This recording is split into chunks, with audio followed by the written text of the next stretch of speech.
안녕하십니까? 삶의 지혜와 영혼의 울림을 전하는 시간입니다. 우리는 매일 무언가를 보고 판단하고 그 가치를 매기며 살아갑니다. 하지만 눈에 보이는 것이 과연 그 본질의 전부일까요? 우리가 놓치고 있는 더 깊고 위대한 가치는 없을까요? 오늘 우리는 진정한 가치를 알아보는 눈에 대한 이야기, 그리고 그 눈을 통해 우리 삶에 일어나는 놀라운 기적에 대한 이야기를 나누고자 합니다. 본격적인 이야기에 앞서 잠시 주님의 은총을 나누는 시간을 갖고자 합니다. 만약 이 이야기가 여러분의 마음에 작은 울림을 준다면 좋아요와 구독으로 그 마음을 표현해 주십시오. 여러분의 작은 손길 하나하나가 이 메시지를 필요로 하는 더 많은 이들에게 빛과 위로를 전하는 소중한 기도가 될 것입니다. 이 채널을 통해 주님의 사랑과 평화가 여러분 모두에게 가득하기를 기원합니다. 때는 2004년 세계 최고의 기업으로 명성을 떨치던 삼성전자의 몇몇의 젊은이들이 찾아옵니다. 그들은 자신들이 개발한 획기적인 프로그램을 선보이며 말했습니다. 저희 팀과 이 프로그램을 인수해 주십시오. 저희에게 기회를 주신다면 온 힘을 다해 세상을 바꿀 더 위대한 프로그램을 만들어 보이겠습니다. 하지만 당시 삼성의 반응은 냉담했습니다. 우리 회사에 있는 수천 명의 최고 엘리트 엔지니어들도 해내지 못한 일을 고작 당신들 몇 명이 해냈다는 것을 믿기 어렵군요. 결국 그들은 발길을 돌려야만 했습니다. 희망을 잃지 않은 그들은 또 다른 회사의 문을 두드렸습니다. 바로 구글이었습니다. 구글은 그들의 잠재력을 알아보았습니다. 그리고 당시 약 5천만 달러, 우리 돈으로 600억 원에 가까운 거액을 투자하여 그 팀을 인수했습니다. 여러분이 지금 손에 들고 있는 스마트폰을 움직이는 바로 그 운영체제, 안드로이드를 개발한 팀의 이야기입니다. 삼성이 알아보지 못했던 그 가치는 이제 수천조 원을 넘어 측정조차 불가능한 거대한 세상의 중심이 되었습니다. 가치를 알아본다는 것은 이처럼 한 기업의 운명을, 나아가 세상의 모습을 바꾸기도 합니다. 시간을 조금 더 거슬러 올라가 볼까요? 여기 예술가를 꿈꾸는 한 소년이 있습니다. 그림을 그리고 돌을 쪼아 조각을 하고 싶었지만 몰락한 귀족 가문이었던 그의 집안은 완고하게 반대했습니다.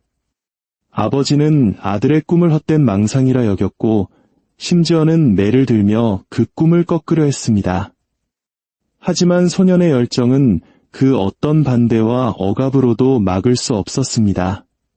자식 이기는 부모 없다는 말처럼 결국 아버지는 소년의 고집에 두 손을 들고 맙니다. 소년은 미술 공방에 들어갔지만 그의 영혼은 조각을 향해 더욱 뜨겁게 타올랐습니다.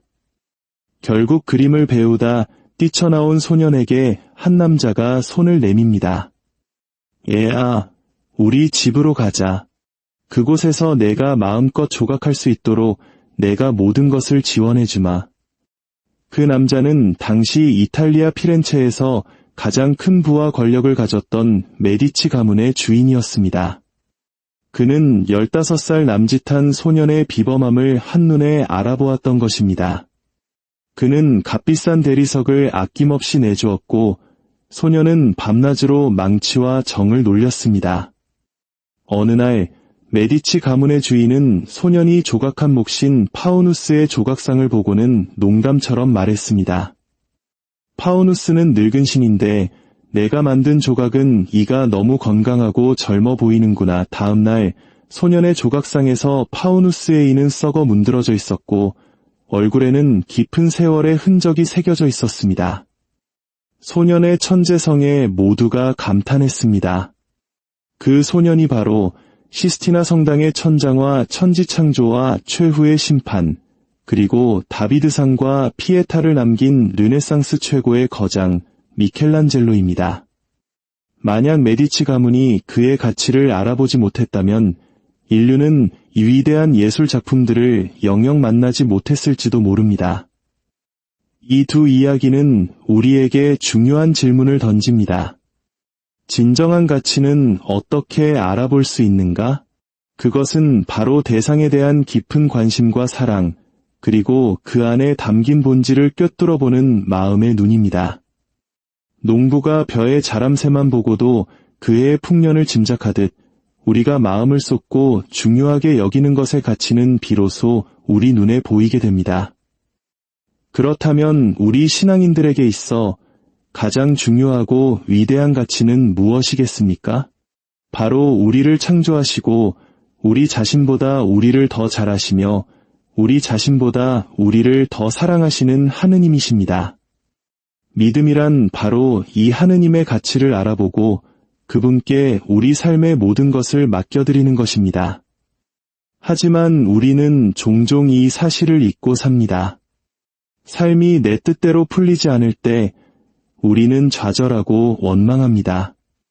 마치 좋은 일인 줄 알았던 것이 화가 되고 화라고 생각했던 것이 복이 되는 세옹지마의 고사처럼 우리 인간의 짧은 지혜로는 지금 일어나는 일의 진정한 의미를 다 알 수 없습니다.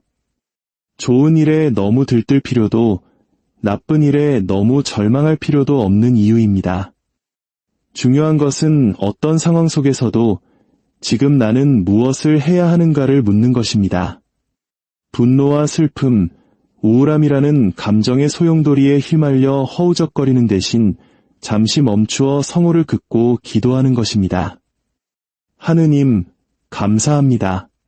저는 비록 모든 것을 이해할 수 없지만 당신께 모든 것을 맡겨드립니다. 저를 이끌어 주십시오. 이렇게 하느님께 모든 것을 맡기는 순간 미켈란젤로의 천지창조 그림처럼 하느님의 손가락과 우리의 손가락이 맞닿게 됩니다.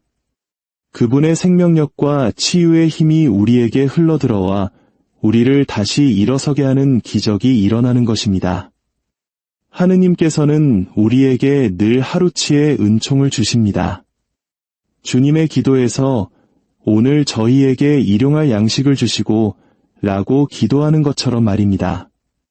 내일 일은 걱정하지 마십시오. 내일은 내일의 은총이 예비되어 있습니다. 오늘 우리에게 필요한 것은 오직 하느님을 향한 믿음뿐입니다. 진정한 기도는 단순히 무언가를 청하는 행위가 아닙니다. 하느님을 인격적으로 만나고 그분의 위대하심을 알아본 뒤 내 삶의 모든 것을 그분께 거는 올인입니다.